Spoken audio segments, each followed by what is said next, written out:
What's up everybody, how's it going? Welcome back to this commentary playthrough of Final Fantasy VII. So in this episode, as the title and thumbnail would suggest, we're going to be looking at the 24 enemy skills that you can pick up for the enemy skill materia in this game. If you've been watching the LP so far, then you will know that I've gotten a fair few of them so far. I've picked up 16 in total. And what I'll do first of all is show you guys the 16 enemy materials that I've picked up along the way. And of course with like annotations and just like my own verbal explanation, I'll tell you guys what they do and how to find them, what are the different options, etc. And as background footage you will see the moment in the playthrough in which I obtain them. Once we're done with those initial 16, then I'll be showing you guys the 8 enemy skills I have not yet picked up, and we'll be ending up with 1 enemy skill materia that has every single enemy skill that you can learn in the game. Of course, if you're going for like a 100% run, then you're going to need like every single enemy skill on every single enemy skill materia that you have. And there's a total of 4 of them that you can get. So I picked up 3 throughout the main game, and I'll annotate where I got those first 3. But for the 4th one, there is a place that you need to go in order to get it. So before I showcase all of the enemy skills, I'll pick up that 4th enemy skill materia for anyone that's curious about where to get it. And then we will get into the 24 enemy skills, where to get them, what they actually do, and how I got them in the playthrough.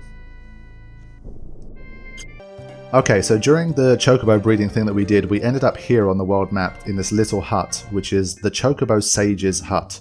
Now there's a chocobo here, and if you talk to it, it's going to spit out an enemy skill materia. And this is the 4th enemy skill materia that you need if you really want to max out and gain every single materia that you can. I mean, even though you only have 3 like frontline characters who can use an enemy skill materia, for the sake of completion, if you want all 4 of them that's available, that is how you get the 4th enemy skill materia in the game. So from here on out, it's going to be me showcasing all the enemy skill materials that I obtained throughout the game, and the extra session that I recorded in order to get the final 8 that I needed to get. So I'll be annotating in like details of where to find them, which monsters you've got to encounter, do they require manipulation or not, and all that kind of stuff. So let's get into it and have a look at the 24 enemy materials.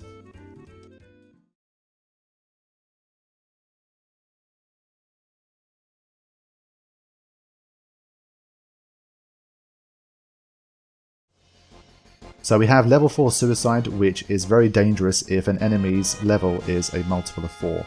If that happens, it will take away almost 97% of their maximum HP, and it will also put them in mini status, so it's like a really powerful ability. So you can learn this from 2 enemies. One is called the Mew, which is near the Chocobo farm area much earlier in the game, and the one that I learn it from called the Trick Play. So they both look the same, but one is like a stronger variant of the other, and that one is near like the Icicle area. So these are 2 enemies that you can learn level 4 Suicide from.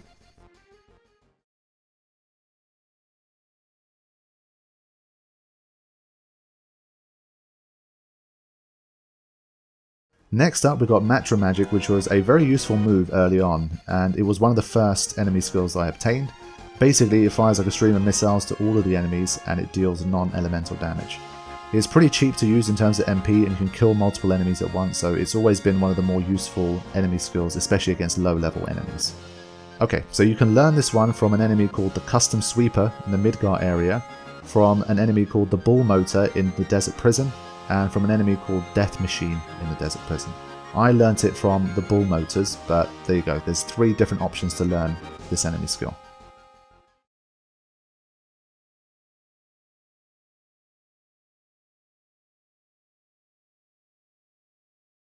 Okay, next up we have Choco Buckle, which is one of the most difficult enemy skills to learn. When I say difficult, it's just a little bit tedious, it's not difficult in a technical sense. Now, you learn this specifically from a Chocobo, but the easiest way to learn it that I've been told is to go near the Medial area where the Chocobo tracks are, and to find a Chocobo that is of a level which is a multiple of 4.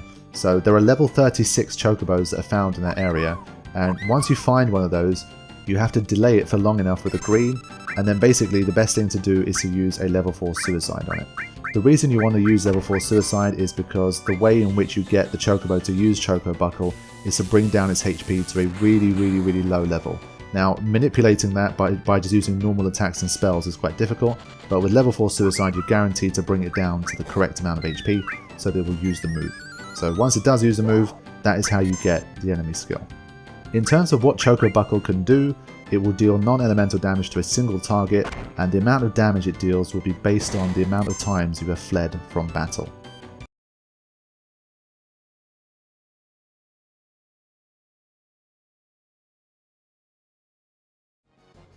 Next up we have Flamethrower, which is the first enemy skill that I learned throughout the entire game. You can learn this one from an enemy called the Arc Dragon in the Mithril Mines, and an enemy that's just called Dragon in Mount Nibble. It has a fire-based attack on one enemy.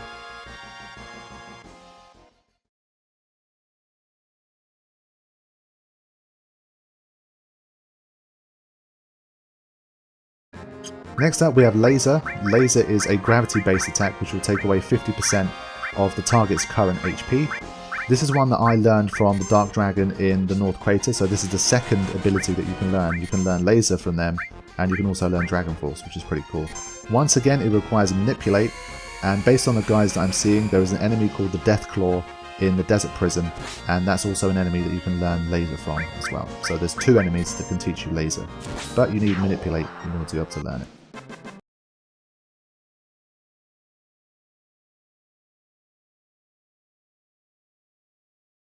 Next up we have Aqualung, which is a very powerful water-based spell that will do heavy damage to all enemies. In terms of how you learnt it, in my playthrough I learnt it from my battle with Genova. So after the scene with Aerith and Sephiroth, you will have the boss battle with Genova and it will open with Aqualung, and that's how I learnt it, but there are other options as well. So you can learn it from an enemy called the Serpent in the Sunken Gelnica, and you can also learn it from an enemy called the Harpy, which is found near the Corel area. So apparently they're found on the sand outside of the gold saucer on the world map. So that's like the specific area that you can learn Aqualung from. So it's a pretty useful and powerful water spell.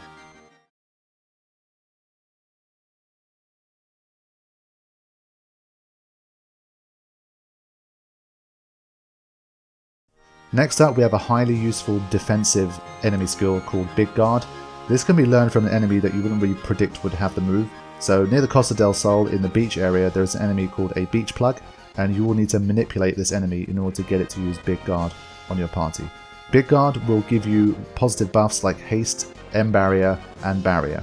So these three buffs alone are going to be very helpful for your party, and it's a quick way to get them on everybody. So a highly recommended enemy skill for your playthrough.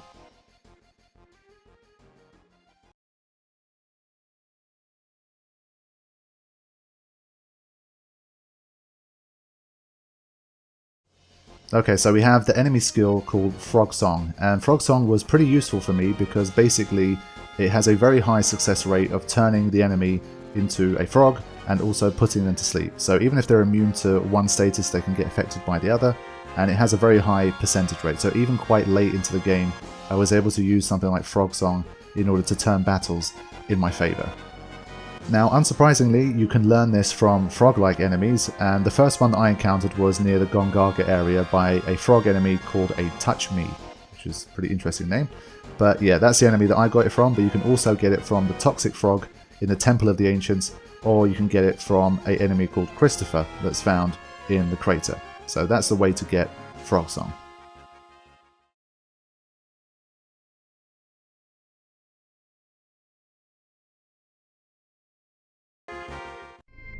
Next up we have White Wind, which is a move that a lot of Final Fantasy fans will know. It appears in pretty much every single Final Fantasy game.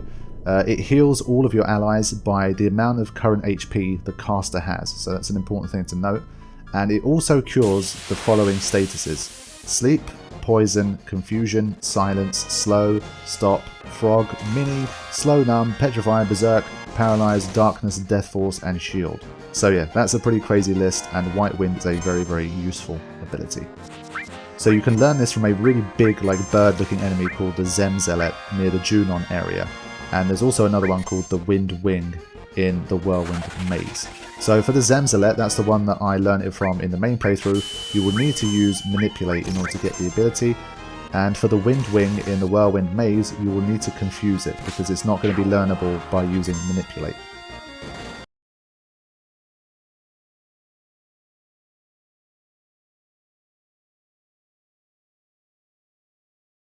Next up we've got Death Sentence, which will create a 60-second timer above the character's head, and once that runs out it's going to be instant death. So Death Sentence is basically like a Doom effect, and you can learn this in the Cave of the Gi. So there's two enemies that you can encounter there. One is called the Spectre and one is called the Sneaky Step. If you encounter either of those, they can cast Death Sentence on a party member.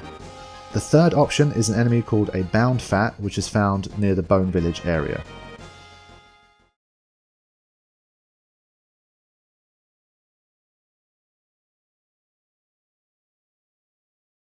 Next up we have the 4 question marks. It's non-elemental damage, and the damage it will do will be your maximum HP minus whatever your current HP is. In terms of how you learn it, I learnt it during my playthrough when I was in Midgar at the end of Disc 2. I fought a behemoth, and the behemoth enemy uses it of its own accord, so that's how you can get a hold of that one. There is a second and earlier option. There is an enemy called the Jersey, which is found in the Shinra Mansion, and if you come up against this enemy, all you literally need to do is stand there and wait for it to use it. If you attack this enemy first, it will not use the attack, so you just got to stand there and wait for the Jersey to use the question mark attack.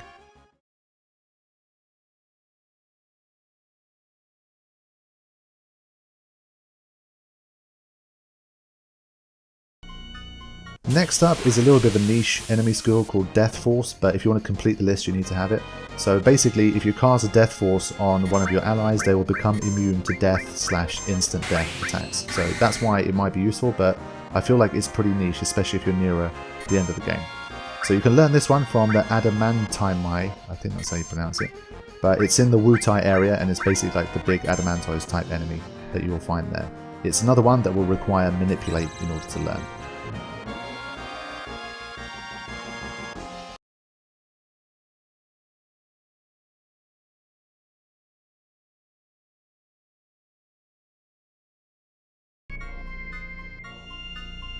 Next up is Magic Hammer, which is a really nice skill because it allows you to replenish MP for free, which is pretty cool. So you can take up to 100 MP from an opponent and receive it for yourself, which is pretty good.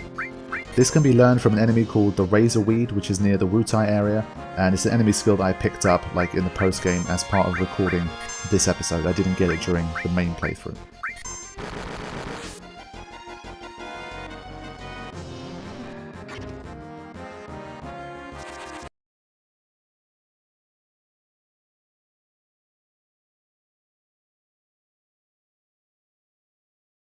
Next up we have the Beta ability, and this is one that I had to slightly go out of my way to record, but I wanted to fight the Midgar Zolom, and the Midgar Zolom is the enemy that will teach you Beta. So if you hang around in the battle long enough, eventually it will use it.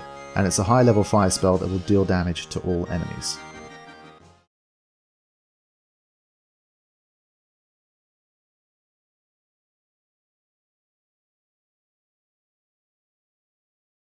Next up we've got Trine, which is another one of these heavy elemental spells that hits everybody. Trine is the lightning version of like Beta and Aqualung and all of those kind of ones. Trine is a special enemy skill because it's one of the few enemy skills that's actually missable in the game. So there's 3 chances to learn it, and I will go through them for you right now. First up, which is the one that I learnt it from, is the boss battle against the Materia Keeper on Mount Nibble. So Materia Keeper is a one-time boss battle, so if you don't learn the Trine skill when you're fighting Materia Keeper, then that's one of your 3 chances gone. So you've got to try and get it against the Materia Keeper on Mount Nibble. The notes in the guide say that for the Materia Keeper boss battle, you must fight Materia Keeper before getting the 2nd and 3rd copies of the enemy skill Materia. So that's what the guide says. I've not tested this myself, but I would trust the guide that this is true. The second enemy is Godo, who is in Wutai. He's at the top of the pagoda, so when you're doing Yuffie side quest, he's the final boss battle in the pagoda. He will also use Trine, so he is the only one where it doesn't matter at what stage that you do it, how many enemy skill materials you have, etc. He is the guy that will teach you Trine no matter what you currently have in your inventory. The only problem being Godo is another one-time deal, so once you've defeated Godo you can't fight him again, so again you only get 1 chance to get it from Godo. The final enemy is an enemy called the Stilva on Gaia's Cliff. Stilvas are enemies that have to be fought before getting the 4th copy of the enemy skill material, so if you have all 4 copies of them, it's not going to work. Since Gaia's Cliff is a one-time area, you will not be able to go back in there and fight that Stilva enemy once you're out of it, so that's why it's important to try and get it while you're there, because once you're past that area, that's going to be it.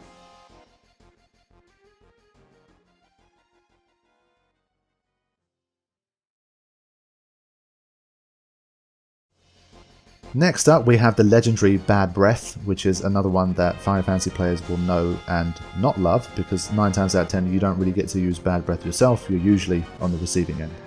So the status effects that you can cause by casting Bad Breath are Confusion, Frog, Mini, Poison, Silence, and Sleeple on all enemies. So that's a pretty nasty collection of status effects. Of course, you can learn this from the one and only Marlborough, and this is found in the Gaia Cliffs and in the North Crater. So there's Bad Breath.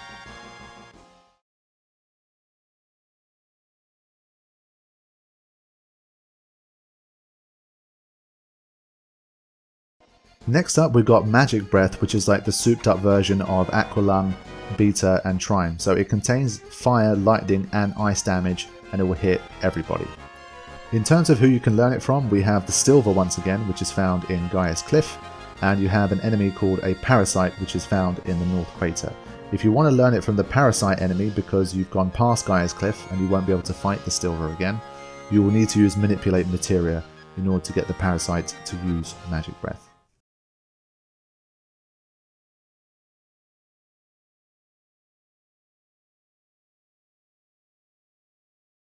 Next up we have Goblin Punch, and unsurprisingly you learn this one from an enemy called the Goblin, which is found on Goblin Island. So you have to travel to a pretty specific place in order to get this one.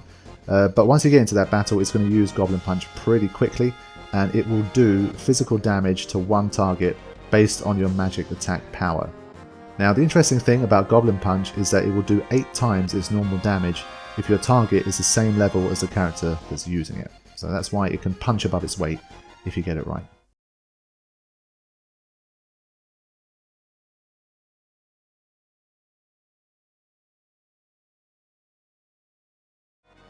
Next up we have Dragon Force, which is one where I got it during the main game and I wasn't really aware of what it did, but having read up on it afterwards, it's a pretty nifty ability because it will increase your defense and your magic defense by 50%. This is one that you learn from an enemy called the Dark Dragon, which you will encounter in the North Crater. Dragon Force will also require Manipulate if you want to learn the enemy skill.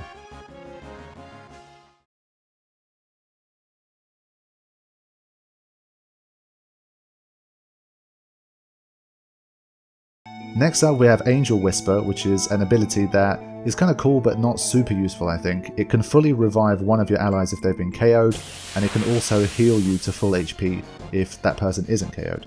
So it also acts like White Wind in the sense that it will cure a lot of negative statuses. So the full list is obviously KO, Sleep, Poison, Confusion, Silence, Slows, Stop, Frog, Mini, Petrify, Berserk, Darkness, and Paralyzed. So a lot of potential status ailments can be healed using Angel Whisper. It can be learned by an enemy called the Pollen Salter.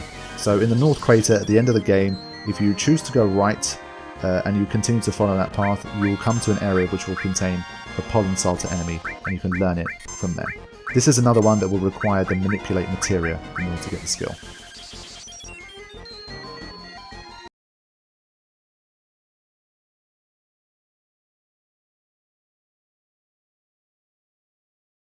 Next up we have Roulette, which is a pretty weird enemy skill in which basically when you cast it there will be a random member of the battle, so it could be an ally or it could be an enemy. One of those will receive instant death, so whoever it lands on, they're going to die.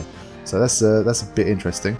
But you can get this ability from an enemy called the Death Dealer found in the North Crater. This is another one where when the party gets the choice of splitting, if you take the right side and you follow down that path, you can encounter Death Dealers, and if you use Manipulate on them in order to cast it, you might increase the chances of receiving the Roulette ability, and even though your character's going to die, they're going to learn the enemy skill as a result.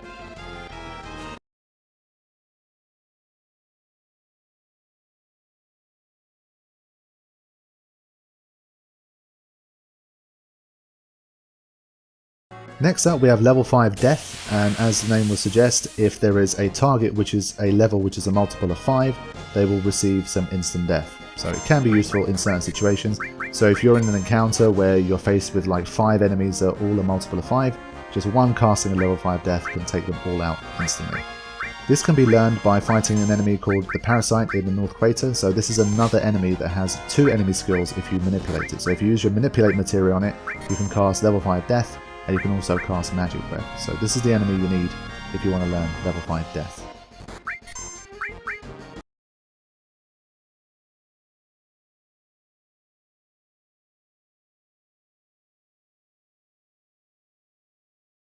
Next up we have a powerful move called Shadow Flare, which is going to be like extreme non-elemental damage to a single target.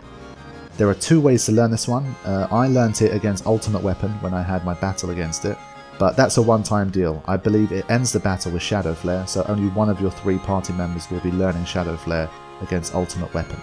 The second, better option is to fight the Dragon Zombie, which you can find in the North Crater. Again, you need to go to where the party has a split, and if you take the right path, and if you continue along there, then you can encounter Dragon Zombies. And that one will use Shadow Flare on the party as well.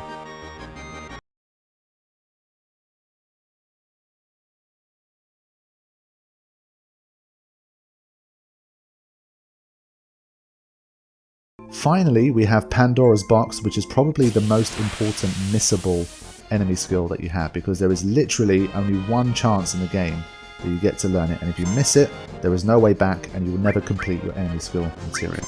So how exactly do we get Pandora's Box?